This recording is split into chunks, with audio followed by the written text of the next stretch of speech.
சிறகடிக்க ஆசை சரியில்ல. அடுத்த வர எபிசோட்ல நம்ம க்ரஷ் இருந்துட்டு ஸ்கூல் முடிஞ்ச உடனே அங்க வெளிய உட்காந்துக்கிட்டு இருக்காங்க. அதுக்கு அடுத்ததா பிஏ இருந்துட்டு, "என்னப்பா க்ரஷ் இங்க உட்காந்துட்டு இருக்க?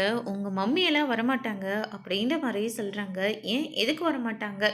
அவங்க என்ன உன்னை கூட்டிட்டு போகறதுக்காக தான் நானே இங்க வந்திருக்கேன். அவங்களுக்கு நெறைய வேலை இருக்காம்.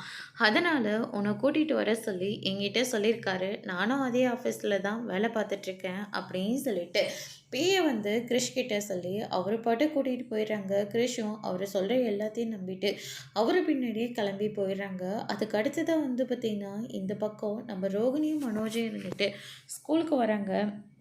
ரோகிணி நீ போய் கூட்டிட்டு வா அப்படின்னு சொல்லிட்டு மனோஜ் வந்து சொன்னதுனால ரோகிணி ரொம்பவே சந்தோஷமா கிரிஷை கூப்பிட்றதுக்காக ஸ்கூலுக்கு வந்து பார்க்குறாங்க. அங்கே கிரிஷ் இருக்கிறதில்ல.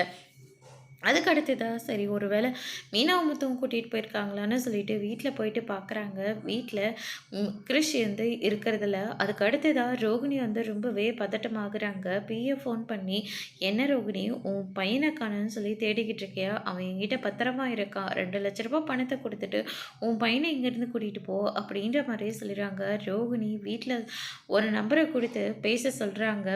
எனக்கு என்னமோ அந்த பையன் திரும்ப கிடைக்க மாட்டான்னு தான் தோணுது. போகிறவன் போகட்டும், அப்படியே விட்டுருங்க அப்படின்னு சொல்லிட்டு விஜய் ஒரு பக்கம் சொல்கிறாங்க. இதை கேட்டோன்னு ரோகிணி ரொம்பவே ஃபீல் பண்ண ஆரம்பிக்கிறாங்க. அதோடு இன்னைக்கான ப்ரோமோ முடிச்சிருக்காங்க.